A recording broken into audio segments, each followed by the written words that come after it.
إله إلا الله محمد رسول الله.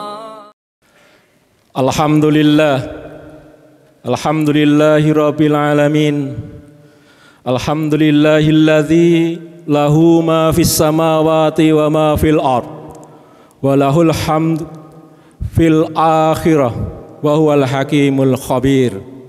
Asyhadu an la ilaha illallah wahdahu la syarikalah wa asyhadu anna Muhammadan abduhu wa rasuluh. Allahumma shalli ala Muhammad wa ala ali Muhammad kama shallaita ala Ibrahim wa ala ali Ibrahim wa barik ala Muhammad wa ala ali Muhammad kama barakta ala Ibrahim wa ala ali Ibrahim innaka Hamidum Majid. Ya ayyuhalladzina amanu taqullaha haqqa tuqatih wa la tamutunna illa wa antum muslimun. Wa qala Allah ta'ala a'udzu billahi minasyaitonir rajim. Ya ayyuhalladzina amanu taqullaha wa kunu ma'as shadiqin. Amma ba'd. Hadirin jamaah salat Jumat yang dirahmati Allah Subhanahu wa taala. Marilah kita bersama-sama bersyukur kehadirat Allah Subhanahu wa taala yang telah memberikan karunia nikmat yang begitu banyak kepada kita semuanya. Semoga kita termasuk golongan orang-orang yang bersyukur, orang-orang yang nantinya akan mendapatkan kenikmatan yang lebih banyak, lebih berkualitas dan lebih agung dari Allah Subhanahu wa taala. Terutama kenikmatan ketika kita pada yaumul qiyamah dapat menjumpai Allah Subhanahu wa taala dalam keadaan yang sejahtera. Shalawat serta salam semoga tetap dilimpah ruahkan kepada Nabi kita Muhammad sallallahu alaihi wasallam. Semoga kita termasuk umat beliau yang bisa meneladani beliau, bisa mengikuti jejak langkah beliau, dan pada akhirnya semoga kita semuanya bersama dengan orang-orang yang kita cintai, bersama dengan anak istri kita, dengan kedua orang tua kita, bisa membersamai beliau di surganya Allah yang tertinggi. Itu adalah kenikmatan yang terbesar hadirin sekalian.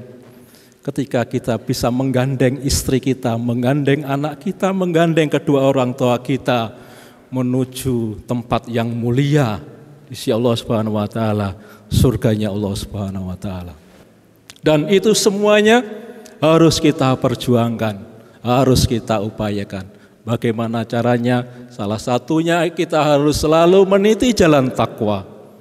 Maka dari itu saya menyuruh kepada diri saya sendiri dan kepada jamaah sekalian untuk selalu meningkatkan kualitas ketakwaan kita kepada Allah Subhanahu wa taala.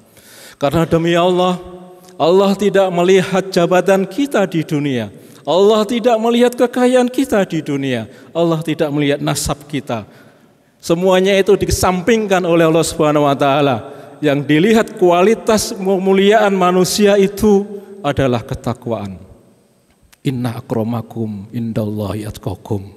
Untuk itu jamaah sekalian, marilah kita song-song kemuliaan dari Allah Subhanahu wa taala dengan cara kita memperbaiki kualitas ketakwaan kita kepada Allah Subhanahu wa taala. Semoga Allah selalu memberikan jalan, memberikan taufik dan hidayah kepada kita semuanya sehingga kita tetap jalan di jalan yang benar, yaitu jalan takwa hingga hembusan nafas kita yang terakhir. Kita dalam posisi yang terbaik yang dicintai oleh Allah Subhanahu wa taala dalam keadaan takwa yang tertinggi. Itulah yang disebut dengan husnul khotimah.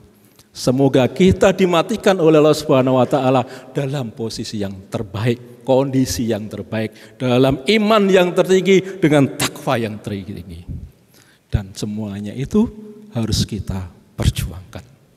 Hadirin yang dirahmati Allah Subhanahu wa taala. Dalam kehidupan sehari-hari ada seseorang yang mengatakan sekarang ini nilai kejujuran sudah hampir hilang di bumi ini. Ada yang mengatakan demikian, namun demikian khatib pada mimbar yang mulia ini tetap optimis bahwa di dunia ini, khususnya di Indonesia, masih banyak orang yang jujur, masih berpegang pada nilai-nilai kejujuran. Kita masih harus optimis demikian dalam rangka kita mengarungi kehidupan bermasyarakat, berbangsa dan bernegara. Hari ini yang dirahmati Allah Subhanahu wa taala, dalam waktu yang sangat singkat ini saya akan menyampaikan bagaimana kita itu mengaktualisasikan nilai-nilai kejujuran dalam kehidupan bermasyarakat, berbangsa dan bernegara, dan lebih khusus lagi ketika kita berada di kehidupan di kampus yang kita cintai ini. Hari yang dirahmati Allah, Allah menyampaikan dalam satu ayat yang pendek di surat At-Taubah ayat 119 yang saya sampaikan di muqaddimah khutbah. Allah mengatakan, ya ayyuhalladzina amanu taqullaha wa kunu ma'as-shadiqin. Wahai orang-orang yang beriman, bertakwalah kepada Allah dan tetaplah bersama orang-orang yang benar. Kemudian di ayat yang lain di surat Al-Ahzab ayat 70 Allah juga mengatakan, ya ayyuhalladzina amanu taqullaha wa qulu qawlan sadida. Wahai orang-orang yang beriman, bertakwalah kamu kepada Allah dan ucapkanlah perkataan yang benar. Kemudian ada satu hadis Nabi yang cukup panjang sehingga saya bacakan terjemahnya.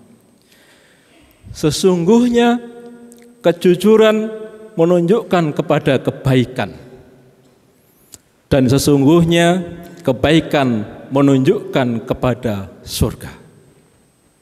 Dan sesungguhnya seorang laki-laki benar-benar telah jujur hingga ia dicatat di sisi Allah sebagai orang jujur.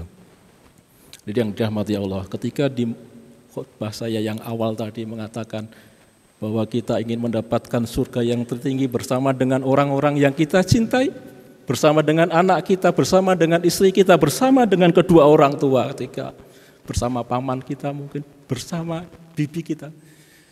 Ternyata untuk mendapatkan surga Allah yang tertinggi itu salah satu caranya adalah berkata jujur, berkata yang benar. Kemudian dilanjutkan, sesungguhnya kebohongan itu menunjukkan kepada kezaliman, dan kesungguhnya kezaliman itu menunjukkan kepada neraka, dan sesungguhnya seorang laki-laki telah berbuat dusta hingga ia dicatat di sisi Allah sebagai pendusta. Hari yang dirahmati Allah Subhanahu wa taala, ini sebagai sebuah pelajaran buat kita semuanya. Ketika kita ingin mendapatkan surga Allah, maka berkatalah yang benar, jujur. Dan juga sebaliknya, seseorang yang berdusta, berbohong, tidak jujur, maka dia akan mendapatkan balasan setimpal dari Allah dan dia akan dimasukkan di nerakanya Allah Subhanahu wa taala. Na'udzubillahi min dzalik. Dan ada satu kisah terkait dengan kejujuran ini. Ada satu ketika ada seorang pemuda yang latar belakangnya kurang baik begitu. Dia melakukan kemaksiatan, berzina, mabuk dan lain sebagainya. Namun dia mempunyai hati nurani melihat kehidupan Islam yang begitu indah. Pada saat itu ketika dia melihat seorang muslim, akhlaknya bagus. Ketika dia melihat seorang muslim, dia mempunyai akhlak yang mulia. Bahkan beliau ketika dia melihat wajah baginda Rasul, dia sangat tertegun. Betapa indahnya wajah Rasulullah Muhammad SAW. Kemudian dalam hatinya dia merasa tertarik untuk masuk Islam. Tekadnya bulat masuk Islam, tetapi dia itu ingin masih tetap melakukan kemaksiatan. Dia belum mau meninggalkan judi, dia belum mau meninggalkan zina dan lain sebagainya. Kemudian si pemuda ini datang kepada Nabi Muhammad SAW. Beliau pemuda ini menceritakan kepada Nabi, saya sungguh tertarik untuk masuk Islam, bersahadat, menyaksikan bahwa Muhammad adalah Rasulullah. Namun saat ini ada terkendala. Apa kendala itu? Saya belum bisa meninggalkan kemaksiatan. Saya belum bisa meninggalkan zina karena seorang pezina. Saya belum bisa meninggalkan mabuk-mabuan, minuman keras saya belum bisa. Maka kemudian Kanjeng Nabi memberikan nasihat, tidak apa-apa, segera saja masuk Islam dan segera bersaksilah bahwa Muhammad Rasulullah dan tiada ilah kecuali Allah Subhanahu wa taala. Bisa begitu, semudah itukah? Ya, kemudian Kanjeng Nabi mengatakan satu hal yang Anda catat, jangan kamu berbohong. Semudah itukah? Ya, jangan kamu berbohong. Segera kamu masuk Islam. Kita bersahadat. Kemudian disahadatkan si pemuda itu. Singkat cerita, si pemuda itu merenung. Apa dibalik dari nasihat Muhammad agar saya tidak berbohong? Gitu. Dia pikir ketika dia ingin berzina, sudah mau melakukan zina, Masya Allah, saya sudah berjanji untuk tidak berbohong. Maka kemudian niat berbuat maksiat itu ditinggalkan. Ketika pemuda itu ingin melakukan maksiatan yang lain, minum khamar misalnya, dia ingat, saya dipesan oleh Muhammad untuk tidak berbohong. Dan akhirnya apa yang terjadi? Yang terjadi ini adalah kasih sayang Nabi dengan memberikan nasihat yang sangat lembut. Jangan kamu berbohong. Dan akhirnya si pemuda itu bisa kafah masuk Islam dengan meninggalkan segala kemaksiatan itu. Karena apa? Karena dia ingin jujur, tidak berbohong. Dan ternyata kebohongan itu bisa merusak sendi-sendi dalam kehidupan kita sehari-hari. Ketika tidak ada kejujuran di dalam rumah tangga, boleh jadi itu akan menimbulkan percikan masalah di dalam keluarga itu, di dalam kemudian di RT, di RW, di pedukuhan dan lain sebagainya. Ketika di situ ada ketidakjujuran, ada kebohongan, pastilah terjadi permasalahan-permasalahan yang bisa kecil, bisa berat, dan boleh jadi kebohongan itu bisa menimbulkan kemaksiatan yang lebih besar. Di antaranya adalah korupsi, kolusi, nepotisme, dan boleh jadi pembunuhan. Karena apa? Karena dia ingkar dengan ajaran Nabi kita, janganlah kamu berbohong. Dan kebohongan itu kalau dibawa di pengadilan dunia, maka boleh jadi orang yang disangkakan dia terbebas dari sangkaan di pengadilan dunia. Tapi ingat, semua kebohongan manusia sekecil apapun, apa yang kita batinkan, apa yang kita tutupi, nanti di pengadilannya Allah Subhanahu wa taala akan dibuka dengan terang benderang. Oleh karena itu, hadirin yang dirahmati Allah, mari kita mencoba untuk mengendalikan diri, untuk berusaha untuk tetap berkata benar, tidak berbohong. Dan insya Allah jaminannya adalah surga. Dan tentu saja ini berat, karena tantangannya bisa tantangan nafsu kita dan juga tantangan syaitan. Semoga kita selalu diberi kekuatan oleh Allah Subhanahu wa taala, diberi petunjuk jalan yang benar, dan kemudian kita dimatikan dalam keadaan yang terbaik. Fastaghfiru innal ghafurur rahim.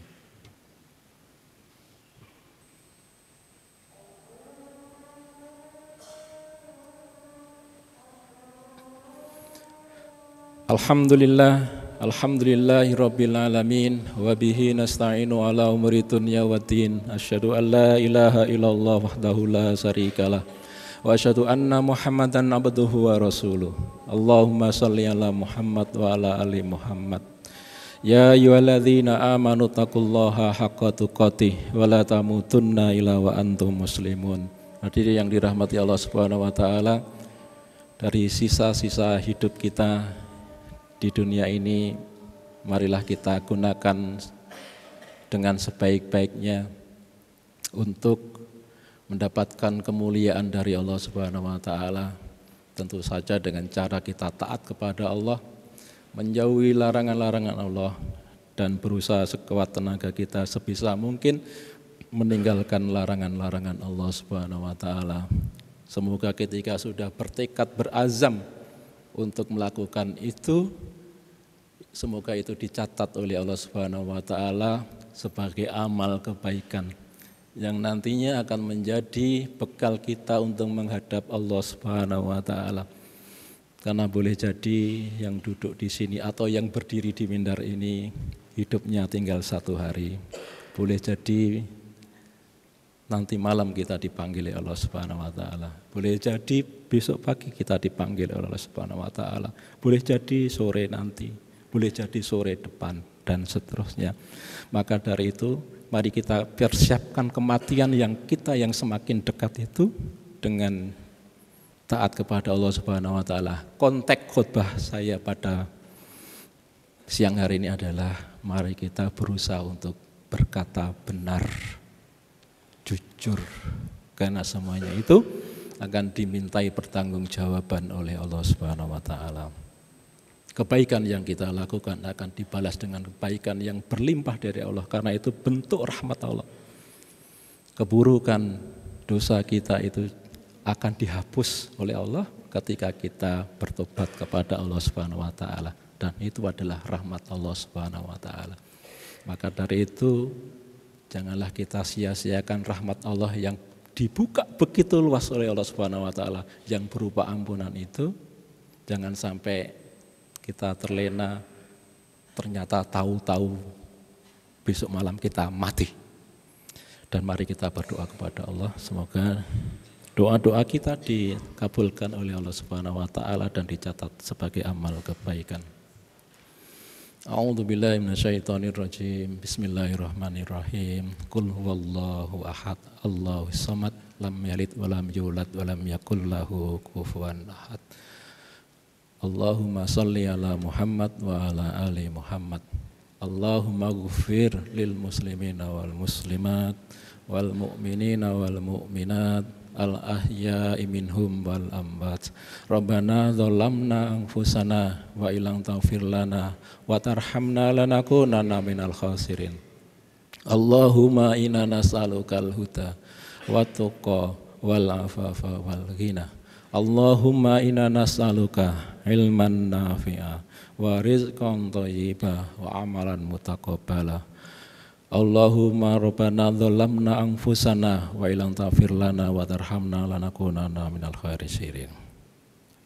Allahumma ja'al auladana auladan salihina hafizina lil Qur'ani wa sunnati faqaha fid dini mubarakan hayatuhum fid dunya wal akhirah. Rabbana hab lana min azwajina wa dzurriyyatina qurrata a'yun waj'alna lil muttaqina imama. Rabbana atina fid dunya hasanah wa fil akhirati hasanah wa qina adzabannar. Walhamdulillahi rabbil alamin. Wassallallahu La ilaha illallah Muhammadun Rasulullah.